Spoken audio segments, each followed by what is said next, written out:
Allez, on arrive sur le plateau. J'ai hâte de commencer cette interview. Alors permettez-moi, Fernand, on va commencer avec le combattant autour de la table. Je vois que ça fait plaisir à Cyril. Non, faut terminer le meilleur pour la fin, c'est toujours comme ça. Ah, mais c'est bien d'être humble. Est-ce qu'il est bon, lui?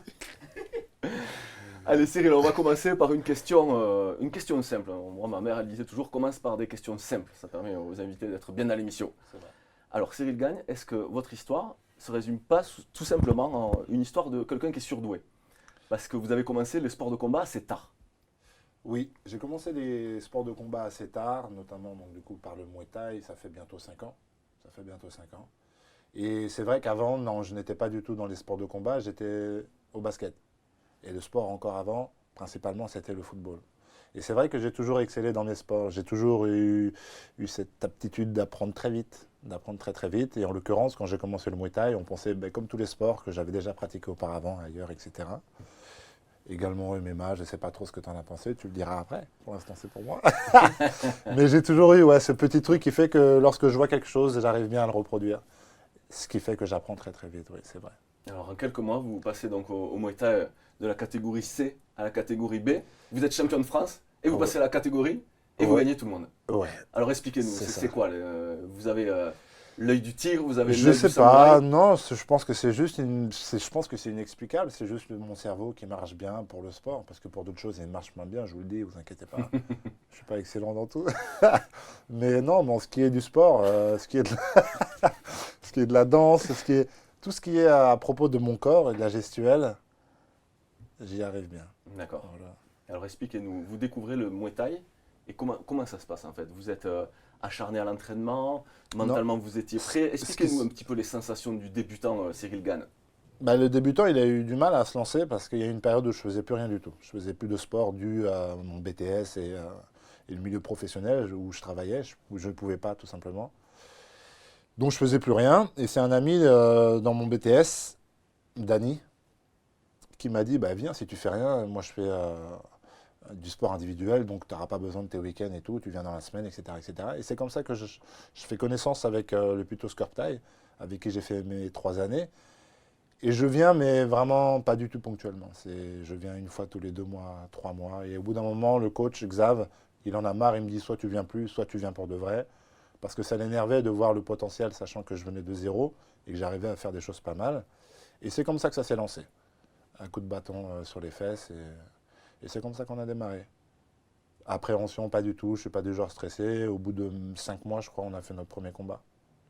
Et là, Donc ça a été très vite. Et depuis, ça a déroulé. Alors expliquez-nous comment on fait la transition, hein, elle est entre guillemets un peu naturelle entre le striking, le Muay Thai et le MMA. Comment ça s'est passé? Donc c'est une rencontre, c'est ça? Oui, alors oui, c'est une rencontre avec le monsieur ici. C'est une rencontre. Par contre, c'est important de parler de ça, c'est au niveau de l'entraînement, pardon, c'est beaucoup d'acharnement. Parce que pour effacer un style qu'on a déjà, c'est compliqué, il faut du temps et il faut vraiment se brider. Et donc je pense que le plus gros boulot a été là-dessus. D'accord.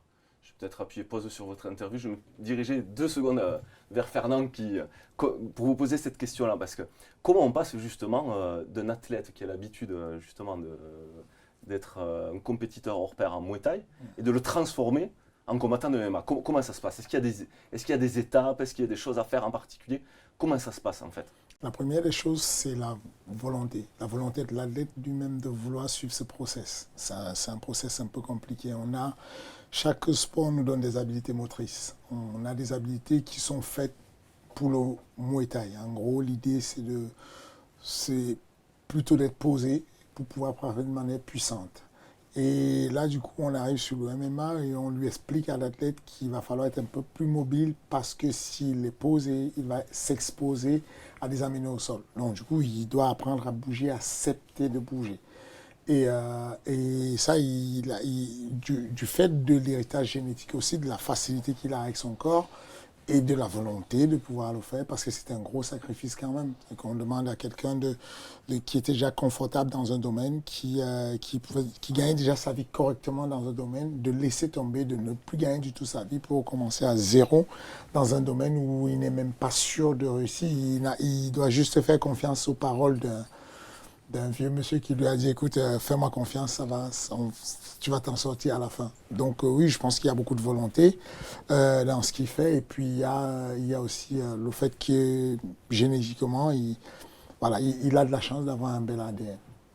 Et je vais revenir sur ce mot-là qui est important, c'est le mot mobilité, Cyril. Parce que Cyril, on l'a vu justement lors de votre premier combat à l'UFC, la mobilité, ça a peut-être été la clé de ce combat. En fait, est-ce que justement... on peut se dire que Fernand Lopez, il a bien attaqué votre cerveau. Il a bien attaqué, mais c'est aussi la compréhension. Je ne fais pas juste ça bêtement. Comme il dit souvent, je suis quelqu'un qui réfléchit, même dans la cage. Vous savez, un combattant a des ressentis que le coach ne peut pas avoir. Et moi, j'en ai beaucoup et je me fais beaucoup confiance là-dessus. Donc j'ai une très bonne compréhension. J'ai très vite compris la mobilité. Tu évites la lutte. Tu évites tout avec la mobilité. Donc forcément... comme j'avais beaucoup de retard sur la lutte, sur le sol, on a choisi la facilité, qui était de bouger. La facilité, je ne sais pas si c'est vraiment facile, mais...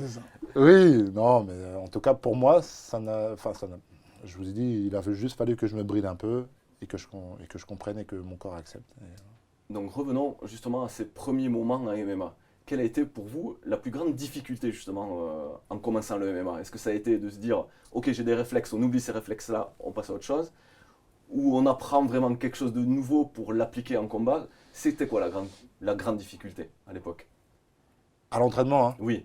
Ben, la difficulté, ouais, ça a été ça, ça a été le déplacement, les amener au sol, surtout qu'il y avait du niveau en face en termes de lutte, en termes de JJB, etc. Donc tout de suite, ça m'a mis d'aplomb. Et petite frustration, ouais, là-dessus. Quelques petites anecdotes. Grosse même. Grosse frustration. Il n'y en a eu que On veut tout quelques-unes. savoir. On veut tout savoir. Non, c'est big up à Nassourdine Imavov, qui m'avait en grappling. Voyez, on va parler de Khabib, mais ben, c'est pareil, c'est un Daguestanais aussi. C'est le cousin de Khabib. C'est le cousin de Khabib. Et je crois qu'ils ont envie de tous d'être. C'est le même style et pourtant il boxe beaucoup mieux que Khabib. C'est un excellent boxeur. Mais là, cette pression qui te met en lutte et cette manière de toujours, enfin, il s'accroche à toi comme un morpion et il ne te laisse pas respirer. Donc, il a capté que Cyril avait une avance en boxe et je me rappelle, il a mené au sol et sur des positions et il prenait la montée ou alors la 3/4 montée, il confisquait un bras, enfin, il le mettait en difficulté et du coup, pour la première fois, le bon gamin n'était pas bon du tout. C'est parce que il pestait. Il perdait son sang-froid, il criait, mais j'arrive pas, il m'énerve. C'est pas ça, c'est parce qu'il m'expliquait que fais ci, fais ça, avec ses grands yeux, il me regardait, ça, mais j'ai dit, mais j'y arrive pas. Et donc il y a un moment, ça court-circuite, et donc ça sort fort, là. J'y arrive pas, parce que ça m'énerve. Et donc voilà. Moi, je me suis mis à rigoler, je dis, bah, il a réussi à te faire perdre son sang-froid. Et voilà, c'est frustrant d'avoir un beau bagage, de venir d'un domaine où on se sent confortable et d'avoir un partenaire d'entraînement qui te met dans une situation où tu n'as pas de solution. Donc, effectivement, moi, le coach, c'est facile pour moi. Moi, je suis de l'autre côté du grillage et donc je peux donner des instructions faciles. C'est vraiment méthodique, mais ça va trop vite pour quelqu'un qui n'avait pas l'habitude. C'était ça le plus difficile sur la transition. Ouais. C'est cette période-là où ça a un peu galéré, où tu te dis, mais quelle est la logique interne? Qu'est-ce qu'il faut que je comprenne exactement? Parce que voilà. Et ensuite, quand la clé passe, bah, et donc, en gros, moi, mon proverbe sur le MMA, c'est dit que le savant résout des problèmes que le sage n'aurait pas eu. En gros, il y a la solution d'être savant et de connaître beaucoup de techniques de défense, de lutte, où il y a la solution d'être sage et ne même pas se trouver dans la situation de lutter. Et c'est à quoi on est arrivé au final. Et il a pu comprendre ça, de se dire que, OK, en période de développement où on n'a pas de compétition, on va s'entraîner sur les points faibles, développer sa lutte, développer sa défense de lutte, développer son sol. Mais quand on est sur la période pré-compétitive, on oublie la lutte, on oublie le sol, on se concentre exclusivement sur ses points forts et son déplacement. Et puis, par réflexe, ce qu'il aura appris longtemps avant, les mois avant, va ressortir si jamais il a un coup dur et qu'il se retrouve au sol. Mais voilà, c'est la solution et la clé pour moi pour pouvoir aller vite quand on est un combattant aussi talentueux que lui. Donc le surnom de Cyril, ça serait plutôt le bon gamin sage, alors, si je comprends bien votre logique, mon cher Fernand. Rajouter ça. Ouais, je pense que sur un athlète, il y a des facteurs de performance sur le MMA. Les facteurs de performance, ça peut être la force, l'endurance, la coordination, je sais pas, la souplesse, ça peut être le mental, ça peut être l'aspect environnemental, parce qu'on gère bien les émotions autour. Et je pense que la qualité première de Cyril, c'est le fight QI, le quotient intellectuel du combattant. Il est vraiment largement au-dessus de la moyenne dessus. La capacité de... C'est pour ça qu'on a ce binôme où des fois il y a des phases de combat où je vais le laisser en roue libre, ne pas parler pour ne pas interférer sur les décisions qu'il va prendre parce qu'il a un cerveau qui va procéder rapidement au traitement d'informations et qui va choisir les bonnes solutions. Et je sais quand on est dans ce domaine-là qu'il faut le laisser tranquille parce qu'il est intelligent. Et ensuite il y a des moments donnés où je vais prendre le relais parce que je vois des trucs bien précis que je vais essayer d'anticiper et lui donner comme information. Alors on va revenir sur vos débuts de carrière. Premier combat, donc ça se passe au Canada, au TKO MMA. C'est ça. Est-ce que vous étiez stressé? Comment vous avez, on va dire, réagi à l'annonce sans doute de Fernand qui vous dit « Bon, allez Cyril, on a un combat au Canada, faut être prêt ». Qu'est-ce qui s'est passé? Expliquez-nous un peu. Bah déjà, c'était enfin, parce que ça a mis du temps à arriver. Non, ça va, j'ai jamais été quelqu'un de pressé. Donc ça aussi, je pense que c'est une bonne chose pour mon coach. Ouais, ça aide beaucoup. Ouais, et donc non. Malheureusement, heureusement, je ne suis pas du tout quelqu'un de stressé. Donc à l'approche du combat, on s'est entraîné et on se sentait bien déjà à l'entraînement, au sparring, à la salle et tout. Donc non, j'avais qu'une seule hâte, c'est de voir ce que ça valait vraiment parce que je ne me connaissais pas. Et encore aujourd'hui, je me connais un petit peu plus au bout de 4 combats, mais je ne me connais pas encore. Bien sûr, alors on utilisait le mot surdoué en présentation. Ouais. C'est un peu la vérité, hein, mon cher Cyril, parce qu'en 2 combats, vous avez déjà la ceinture heavyweight de l'organisation. Qu'est-ce qu'on se dit là? On se dit, j'ai fait un bon choix. Ben, En un combat, là. En un combat, pas en 2 combats. Oui, en un combat, oui, pour revenir précisément, oui. C'est en un combat parce que le titre était vacant. Le premier combat, oui. C'était un titre. Ouais. Et non, mais vous ferez attention, à la fin de mes combats, j'ai jamais de pic d'euphorie ou quoi que ce soit. Je suis juste content des choses. Je suis déjà dans l'analyse de mon combat, en fait. Je vois beaucoup plus loin que ça, en fait. Je pense que c'est ça. C'est que je vois beaucoup plus loin. Alors, c'est quoi le plus loin? Bah, c'est la ceinture de l'UFC. Ceinture de l'UFC, ou en tout cas, j'ai encore pas mal d'années pour le reste de ma carrière, c'est de graviter dans le top 5 de l'UFC. Et un jour, pourquoi pas, la ceinture. On vous le souhaite. C'est gentil, merci beaucoup. On vous le souhaite pour 2 raisons, parce qu'on a envie qu'il y ait un Français qui représente le MMA en France, bien sûr. Et vous avez peut-être une chance, parce que on sait qu'il y a une génération qui a commencé par le pancrace, par le ring, et vous, au final, c'est tout le contraire. Ouais. Vous commencez directement avec le MMA et avec une cage. Ouais. Donc au final, est-ce que vous êtes nouvelle génération, en fait, une nouvelle génération? Peut-être que ça apporte une nouvelle chose. Et ça, à mon avis, c'est un gros avantage. Ouais. Qu'est-ce que vous en pensez? Je pense que c'est pas impossible, ouais. Je pense que c'est pas impossible parce que quand on va chercher des personnes comme... là, j'ai qu'un exemple, c'est Adesanya, qui lui-même vient du pied-point, mais qui a une très belle compréhension de la gestion de l'espace et des choses comme ça. Et je pense que c'est un peu le nouveau style, j'ai l'impression. Moi aussi, je pense que le fait de commencer directement sur une grosse organisation comme le TKO et directement en cage, ça débloque des choses. On est victime en France de ce qu'on appelle l'incompétence apprise. La plupart des jeunes, avant que Taylor Lapillus ne rentre à l'UFC, la plupart des clubs et la plupart d'entraîneurs ou managers considéraient qu'un jeune ne pouvait pas partir de la situation de Taylor qui avait 8 combats en pancrace, 0 combat en MMA pour se retrouver à l'UFC alors qu'il avait 22 ans. À l'époque, c'était une folie de penser qu'on a pu mettre un jeune comme ça à l'UFC.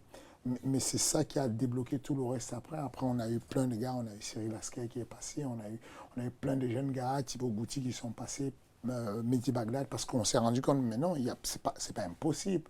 C'est pas impossible parce qu'on pensait qu'en fait, l'UFC s'était réservé pour les États-Unis, le Brésil, des personnes qui avaient une trentaine de combats professionnels dans la cage. Et puis, on a débloqué ça. Et donc, moi, en gros, c'est comme ça que je vis la chose. J'aime donner le rêve, pas juste vendre un rêve, mais vraiment donner le rêve en disant tu as le droit de rêver, tu as le droit de penser que tu peux le faire et que voilà, c'est de sortir de l'idée de ce qu'on appelle l'incompétence apprise, quoi, d'apprendre à nos jeunes à dire non, c'est pas possible, oublie l'UFC, oublie la ceinture, oublie machin. Ouais. Moi, j'aime ça qu'il ait pas un plan de combat, mais un plan de carrière et qu'il puisse envisager de se dire que ok, je suis encore à mon premier combat, mais je vise la ceinture de l'UFC. Ok, même quand j'aurai la ceinture, c'est pas fini, je vise un héritage, je vais laisser ce qu'on appelle un legacy, quelque chose de puissant, quelque chose qui va marquer l'histoire. C'est ça. Cyril, j'écoute Fernand là, parler de vous. Est-ce que Fernand, il vous aide en fait mentalement? Parce qu'il a un discours quand même très sûr quand il parle de vous. Bien entendu, son statut dans le MMA fait que c'est une voix qui porte. Mais est-ce qu'être entraîné par quelqu'un de qualifié, mais surtout qui est un orateur, on va dire, plus que impressionnant, parce que c'est vrai quand on l'écoute, tout le monde se tait même sur le plateau, ce qui n'arrive pas toujours. Oui. Mais voilà, est-ce que ça vous aide? Parce qu'on parle beaucoup de coach mental. Oui, la réponse est oui. La réponse est oui, dans le sens où, au-delà de ses qualités de narration, etc., c'est plutôt sa présence. Mais oui, ses connaissances servent aussi. C'est-à-dire que c'est comme un grand frère qui va vous prendre par la main, peu importe où vous allez aller, dans quel milieu, c'est lui qui va gérer. Il va gérer pour nous. Vraiment, c'est cette sensation-là. Ouais, on est rassuré quand on a Fernand à côté de nous. Et en parlant de gestion de carrière, donc, on a entendu que vous aviez été approché aussi par le Glory. Vous avez signé un contrat pour le Glory, vous vous êtes dit, bon, au final, je préfère l'UFC. Expliquez-nous un petit peu comment ça s'est passé. Très clairement, la finalité, c'était l'UFC. On va dire que le Glory, c'était plutôt quelque chose d'intermédiaire. C'est pas quelque chose de péjoratif, mais c'est vraiment qu'on était concentré et très focus sur l'UFC. Et on voulait atteindre nos objectifs assez rapidement. Mais c'est vrai que financièrement, on ne savait pas si ça allait suivre tout de suite ou pas. Et on savait que comme j'avais déjà mon passé en pied-point, que le Glory, ça pouvait peut-être aller plus vite. Au final, l'UFC, ça a été assez vite. Donc, on n'a pas trop eu besoin. Et là, vous avez écouté Fernand. Comment ça s'est passé, du coup, cet échange-là? Vous êtes dit, Fernand, il a dit, bon, mon cher Cyril, tu t'entraînes en MMA, tu restes en MMA. Comment ça s'est passé? Ah non, c'est lui qui a géré aussi pour le Glory. Hein. Ah d'accord. C'est lui également qui a géré pour le Glory. C'est-à-dire que moi, j'étais sorti du combat de Bouganem. Et je sais qu'à l'époque, on avait déjà essayé de négocier avec mon ancien club, un petit peu de se rapprocher du Glory. Et il me trouvait trop jeune. Alors c'est peut-être la force de narration de mon cher manager, coach Fernand Lopez, qui a fait qu'ils ont bien voulu. Non, mais ouais, voilà, c'est ce que je peux dire. En tout cas... effectivement, on a fait un choix. Enfin, moi, je le félicite encore, lui, de la lecture du jeu d'un jeune de son âge. Parce que le Glory proposait quelque chose qui était très alléchant. Un contrat correct, avec une bourse au-dessus de la moyenne, vraiment largement au-dessus de la moyenne, avec, après 2 combats, une ceinture. Après le premier combat, ensuite, il combattait pour la ceinture contre le champion. Quoi. C'est que Rico Verhoeven, ils avaient dit, nous, ça nous intéresse. Alors, effectivement, j'avais beaucoup aidé sur la négociation du fait qu'il y ait le MMA et le Glory ensemble, mais la personne qui avait fait un gros boulot dessus, c'est le capitaine du MMA Factory, c'est Jérôme Le Banner, qui avait fait un bon boulot avec le Glory pour son placement. Et ensuite, le Glory disait, nous, on le veut, mais on le veut en exclusivité sur le kickboxing. Et c'est là où on a discuté et que j'ai convaincu le Glory que c'était super intéressant pour la première fois de faire un pont que personne n'avait jamais fait. En gros, ce que j'expliquais au Glory, c'est que lui, il combattait au TKO sous la bannière de l'UFC Fight Pass et qu'au Glory, on combattait aussi sous l'UFC Fight Pass et que c'était l'occasion ou jamais de pouvoir à la fois tirer tous les fans du MMA qu'il avait vu combattre et prendre la ceinture, la défendre au TKO et les ramener sur le Glory qui bat un peu de l'aile en ce moment. Et donc, du coup, exceptionnellement, ils ont fait un contrat où il y avait une non-exclusivité sur le MMA. Donc, j'en étais fier. Je me disais, youpi, on a finalement signé un gros contrat. Ouais. Mais non, quelques jours après, la demande que j'avais faite à l'UFC, Je m'en souviens très bien, c'était voilà, quelques jours avant mon combat, mon deuxième combat TKO. c'est ça. Et une semaine après, du coup. Voilà. Et donc, du coup, on reçoit le contrat, on est super content, on l'a à peine signé.